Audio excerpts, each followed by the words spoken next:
Syederalun, siswa jurusan Automobil SMK Negeri 1 Aceh Barat Daya, diajarkan keterampilan mengemudi mobil untuk meningkatkan nilai tambah kompetensi, membuka peluang karir di masa depan, menumbuhkan sikap disiplin dan bertanggung jawab.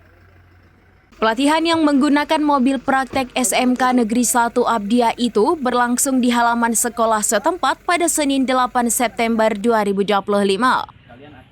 Kepala SMK Negeri 1 Abdia Irma Suryani mengatakan praktek keterampilan mengemudi bagi siswa jurusan automobil SMK ini juga untuk membekali kesiapan siswa menghadapi ujian SIM dan praktik mengemudi, serta memahami pengetahuan dan etika berlalu lintas yang benar untuk keselamatan diri dan pengguna jalan lain.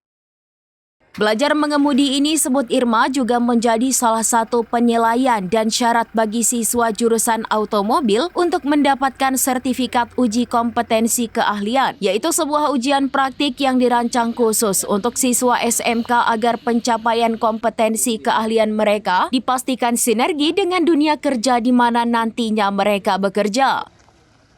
Keterampilan mengemudi ini, jelas Irma, menjadi nilai plus untuk siswa nantinya melamar pekerjaan di berbagai bidang. Selain itu juga menyiapkan siswa agar lebih percaya diri dalam mengemudikan kendaraan di berbagai kondisi lalu lintas. Dalam pelatihan ini, kata Irma, siswa diajarkan pengetahuan dasar mengemudi seperti cara parkir, pengereman, dan pengaturan kecepatan, serta berlalu lintas yang benar. Ia berharap dengan adanya praktik keterampilan mengemudi ini menjadi bekal siswa jurusan automobil SMK Negeri 1 Abdia saat mereka lulus dari sekolah. Dari Aceh Barat Daya, Masrian Mizani, serambinews.com.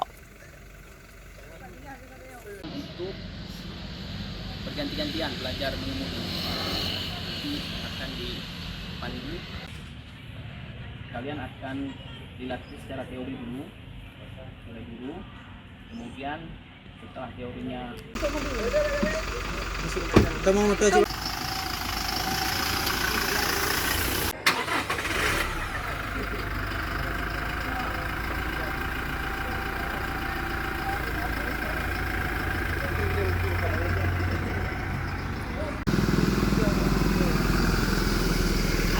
Download Tribun X sekarang, menghadirkan lokal menjadi Indonesia.